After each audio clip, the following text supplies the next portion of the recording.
नमस्ते सदावत्सले मातृभूमि।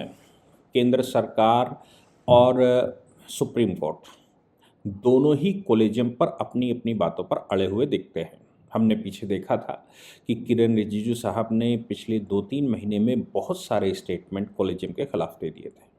खैर, किरण रिजिजू साहब जब बोल रहे थे तब तक तो सुप्रीम कोर्ट ने कोई कोई विशेष रिप्लाई नहीं दिया, लेकिन जगदीप धनखड़ साहब, जो कि सुप्रीम कोर्ट के ही सीनियर एडवोकेट हैं और सीनियर एडवोकेट के साथ साथ वो संवैधानिक पोस्टों पर बैठे हुए हैं, लाइक वो गवर्नर जनरल, वो गवर्नर रहे, इसके अतिरिक्त वो केंद्रीय मंत्री रहे, इसके अतिरिक्त वो विधायक रहे और अभी वो उपराष्ट्रपति हैं। और उपराष्ट्रपति के मामले में हम सब जानते हैं कि उपराष्ट्रपति ex officio chairman of Rajya Sabha भी होता है। उन्होंने पहला दिन सीट पर बैठे, पहले उन्होंने चीफ जस्टिस की उपस्थिति में, अब ये बहुत ध्यान देने वाली बात है कि चीफ जस्टिस की उपस्थिति में उन्होंने कोलेजियम के ऊपर हमला किया था और कहा था अभी टाइम बीता नहीं है, अभी कुछ विशेष नहीं हुआ है, इस पर काम हो सकता है। इसके बाद राज्यसभा जब बैठी तो राज्यसभा के पहले दिन ही उन्होंने अपने संबोधन भाषण में, या जो उन्होंने संबोधन किया उसमें उन्होंने कोलेजियम को भी शामिल किया और कोलेजियम पर फिर से हमला किया। पीछे भी हम सब जान रहे हैं कि 2-3 दिन पहले जब वो चीफ जस्टिस के साथ कार्यक्रम में थे तब भी उन्होंने ये कहा था कि ऐसा अन्यत्र कहीं एग्जाम्पल नहीं है। और मैं इस बात से चिंतित हूँ कि जब कोलेजियम सिस्टम को बरकरार रखा गया था और एनजेएसी को उड़ा दिया गया था, अनकॉन्स्टिट्यूशनल डिक्लेयर कर दिया गया था, तो एनजेएसी के अनकॉन्स्टिट्यूशनल डिक्लेयर करने पर सदन ने उस पर रिएक्शन क्यों नहीं किया, यानी कि उन्होंने मोदी सरकार पर ही प्रश्न खड़ा किए थे। लेकिन मेरा मानना है कि मोदी जी ने 7 वर्ष तक इंतजार किया। 2015 का डिसीजन है और 2015 के डिसीजन के बाद 2022 चल रही है। 7 वर्ष तक उन्होंने सुप्रीम कोर्ट की तरफ देखा और सुप्रीम कोर्ट से उन्होंने उम्मीद की कि सुप्रीम कोर्ट खुद सुधर कर सही करेगा। बहुत सारे बीच बीच में इलस्ट्रेशन आते रहे और ये कहा जाता रहा कि सुप्रीम कोर्ट रिस्पॉन्सिबल है तो वो अपने यहाँ व्यवस्थाएं सही कर लेगा, लेकिन सुप्रीम कोर्ट तो मानने को तैयार ही नहीं था कि वो कोलेजियम को ख़त्म करेगा। यहाँ तक कि पीछे 10 लोगों का अपॉइंटमेंट सुप्रीम कोर्ट केंद्र सरकार ने रोक लिया, बाकी सब करते रहे। 10 उनको उचित लगा होगा कि नहीं है तो उन्होंने रोक लिए। ऑनरेबल जस्टिस जोसेफ का अपॉइंटमेंट भी रोक लिया था केंद्र सरकार ने, हालांकि कोलेजियम ने दोबारा रिकमेंडेशन किया तो उन्होंने सुप्रीम कोर्ट में उनका अपॉइंटमेंट कर दिया, उनका वारंट इशू हो गया। लेकिन जैसे ही ये बात आती है और उस बात के अंदर फिर कोलेजियम को लेकर सवाल खड़े होने शुरू हो गए और कोलेजियम रिकमेंडेशन करती रही। 10 नामों को रोक लेना और बाकी का अपॉइंटमेंट कर देना, इस बात को लेकर एक कंटेम्प्ट पिटीशन सुप्रीम कोर्ट में आई और उस कंटेम्प्ट पिटीशन में सुप्रीम कोर्ट ने केंद्र सरकार को नोटिस कर दिया और इस कंटेम्प्ट पिटीशन को सुनते हुए ही सुप्रीम कोर्ट ने अपनी कोलेजियम के ऊपर टिप्पणियां कर दी और टिप्पणियों में सुप्रीम कोर्ट ने यह कहा कि collegium system is the best system of India.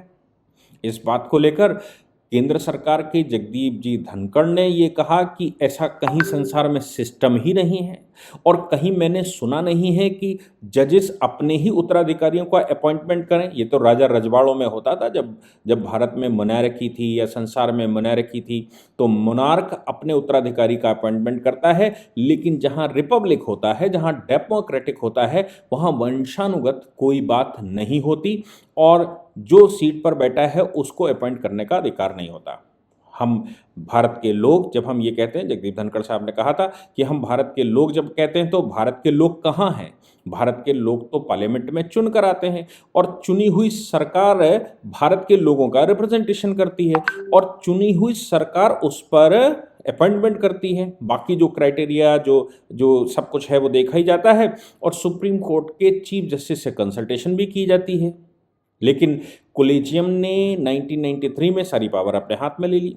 तो अब उस पर 2 बातें खड़ी हुई सुप्रीम कोर्ट में, 2 बड़े केसेस। एक तो आर्टिकल 224 कैपिटल ए जो एडहॉक जजेस का अपॉइंटमेंट करता है, उसको लेकर प्रश्न है क्योंकि पीछे एक ल्यू ऑफ गाइडलाइन जारी कर दी थी सुप्रीम कोर्ट ने कि एडॉक जजेस का अपॉइंटमेंट चीफ जस्टिस कर सकते हैं, हाई कोर्ट के चीफ जस्टिस कर सकते हैं, और चीफ जस्टिस प्रेसिडेंट से कंसल्ट ले और अपॉइंटमेंट कर दें, और उस पर उनको कंसोलिडेटेड फंड से ही उनका पैसा निकलेगा, बिल्कुल वैसी ही सुविधाएं होंगी जो परमानेंट जजेस की होती हैं।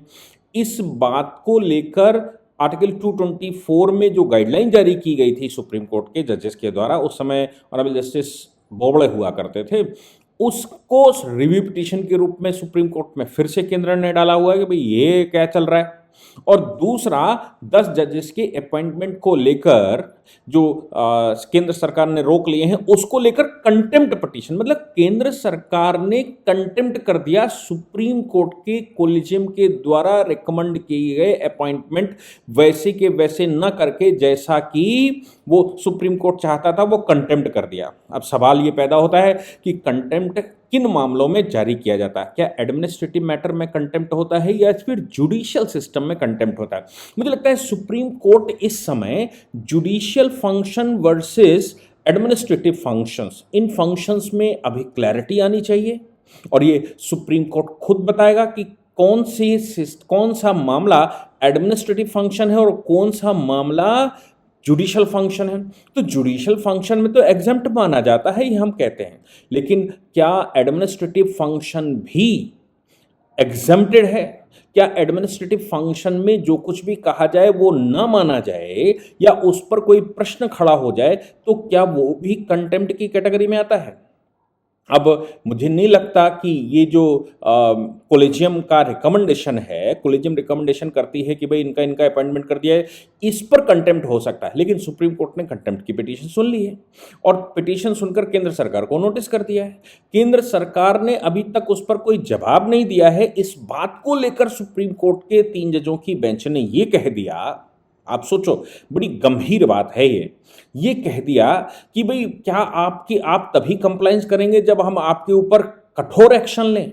यानी कि कोलेजियम में 10 जजेस के 10 रिकमेंडेशंस पर जो पिछले 2-3 वर्ष में इकट्ठी हो गई हैं, 2 वर्ष में मेरा अंदाज है इकट्ठी हो गई हैं, उस पर आपने नोटिस जारी कर दिया। नोटिस की कंप्लायंस के लिए आप ये कह रहे हैं, मतलब सुप्रीम कोर्ट ने ये कह दिया कि क्या आपको कंप्लायंस करने के लिए हमको कोर्सिव एक्शन लेना पड़ेगा?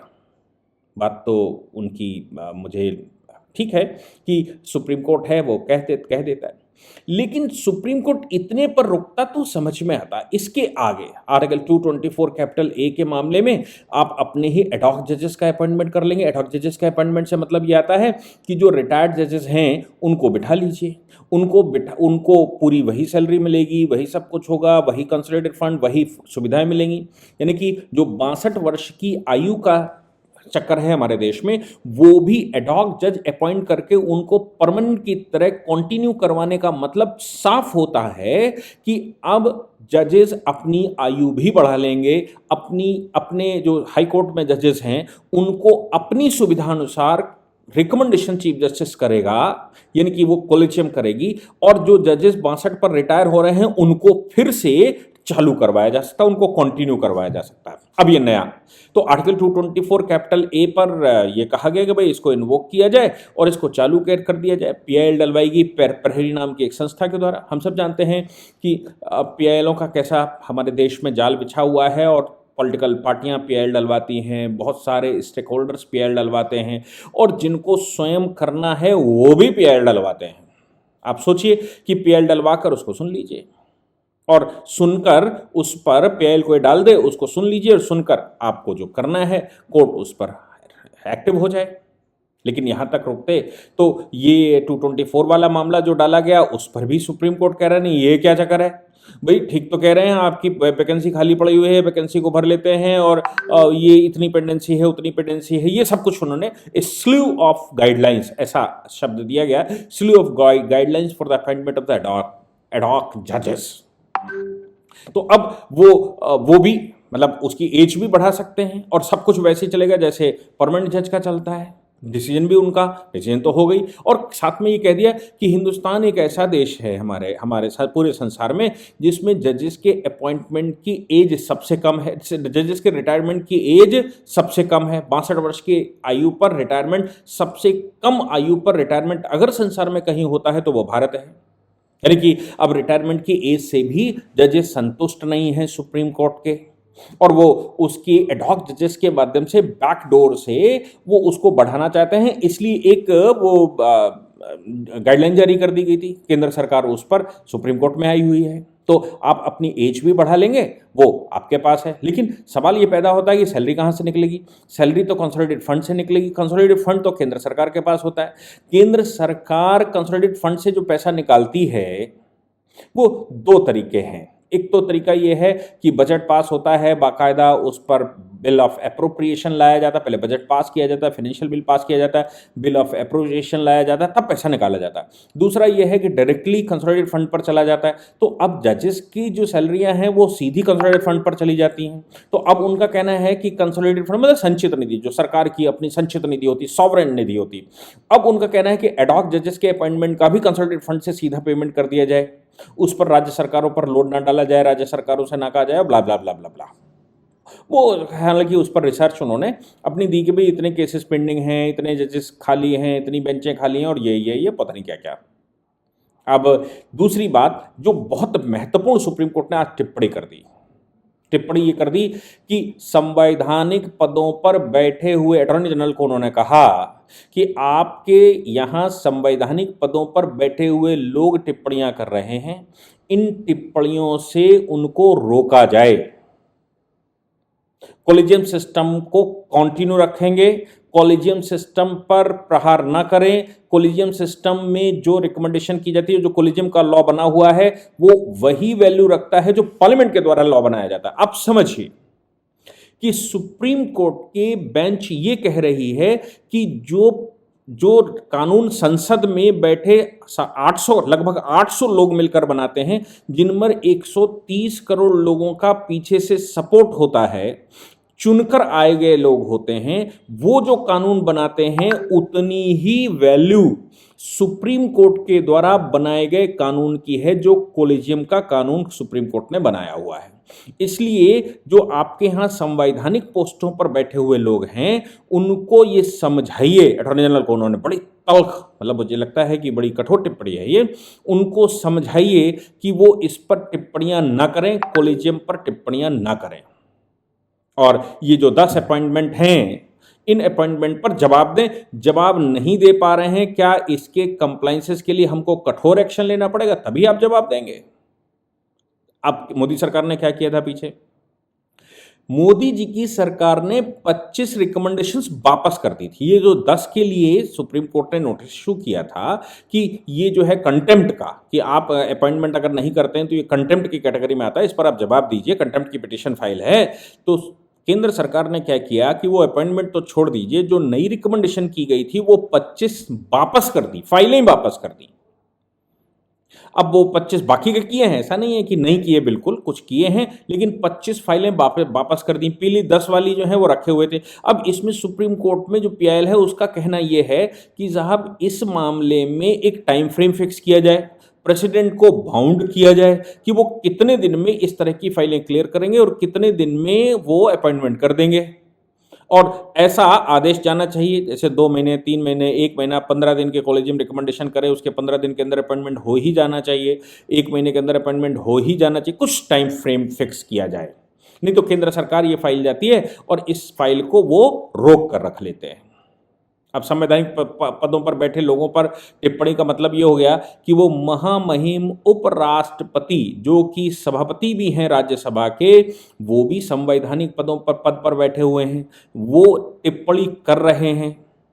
उनके द्वारा की गई टिप्पणी के अगेंस्ट में सुप्रीम कोर्ट की टिप्पणी है कि संवैधानिक पदों पर बैठे लोग शांत रहें, और ये जो कानून है, ये कानून का सम्मान करना, कॉलेजियम के कानून का सम्मान करना चाहिए। कॉलेजियम का कानून उतनी वैल्यू रखता है जितनी आप लोग संसद से पास करते हैं। और मजे की बात है कि संसद ने एनजेएसी पास किया, उसको सुप्रीम कोर्ट ने अवैधानिक घोषित कर दिया। अब सुप्रीम कोर्ट अगर कोई कानून बनाता है तो उसको रिव्यू कौन करेगा? सुप्रीम कोर्ट कानून बनाए, उसका रिव्यू भी सुप्रीम कोर्ट करेगा। क्या सुप्रीम कोर्ट के द्वारा बनाए गए किसी कानून का रिव्यू राज्यसभा या लोकसभा या संसद नहीं करेगी? संसद पर बैठे संवैधानिक पोस्टों के लोग नहीं करेंगे? महामहिम उपराष्ट्रपति जी, जो कि स्टेक होल्डर भी हैं सुप्रीम कोर्ट के, उनकी टिप्पणी पर इस प्रकार की टिप्पणी करना, मुझे लगता है वो सिचुएशन आ गई है। मुझे याद है कि जी बालाकृष्णन साहब सुप्रीम कोर्ट के चीफ जस्टिस हुआ करते थे और उसी समय पर मिस्टर चैटर्जी, मुझे उनका नाम मैं भूल रहा हूं, जो कि कम्युनिस्ट पार्टी से आया करते थे, उन्होंने एक कार्यक्रम में सीधा कहा था, सुप्रीम कोर्ट ने लोकसभा के स्पीकर को नोटिस कर दिया था किसी मामले में, वो मुझे लगता है कि वो नोट के बदले वोट, ऐसा कुछ कोई प्रकरण चला था, मुझे जहाँ तक याद आ रहा है, मैं सही से रिसाइकिल नहीं कर पा रहा हूँ, लेकिन उस मामले में लोकसभा के स्पीकर को नोटिस कर दिया था। तो लोकसभा के स्पीकर ने पब्लिक फोरम पर आकर ये कहा था सुप्रीम कोर्ट अपनी हदों में रहे। चीफ जस्टिस का नोटिस था, सुप्रीम कोर्ट अपनी हदों में रहे, पार्लियामेंट जो है वो खुद में सॉवरन है और पार्लियामेंट के कामों में टांग न अड़ाए सुप्रीम कोर्ट तो ज़्यादा अच्छा होगा।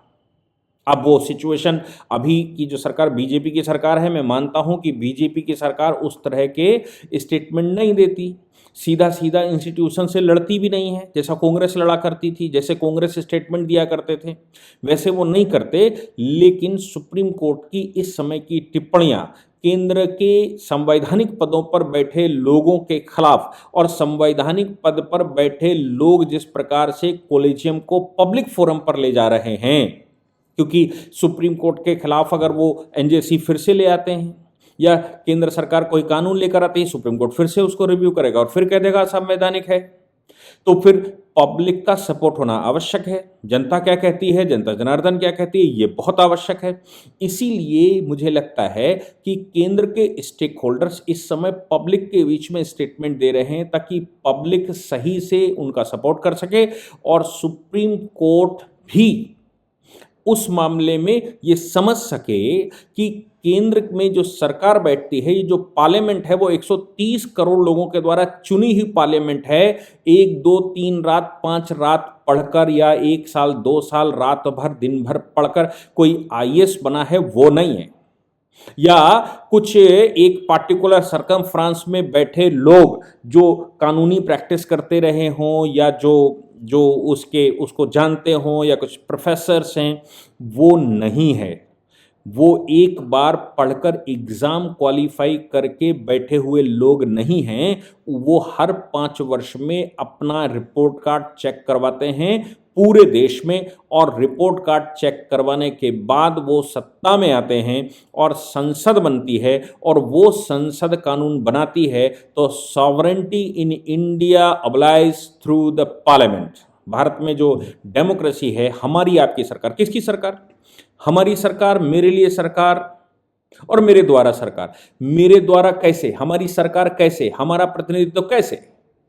भाई वोट, हम वोट डालकर उनको भेजते हैं, फिर वो उसको करते हैं। ऐसे लोगों को ये कह देना कि संवैधानिक पद पर बैठे लोग इस पर टिप्पणी ना करें, तो मुझे लगता है कि अब संवैधानिक पोस्ट पर बैठे लोग जनता के सपोर्ट के लिए ये बात कर रहे हैं और जनता के सपोर्ट के लिए ही सुप्रीम कोर्ट भी इस तरह की टिप्पणी कर रहा है।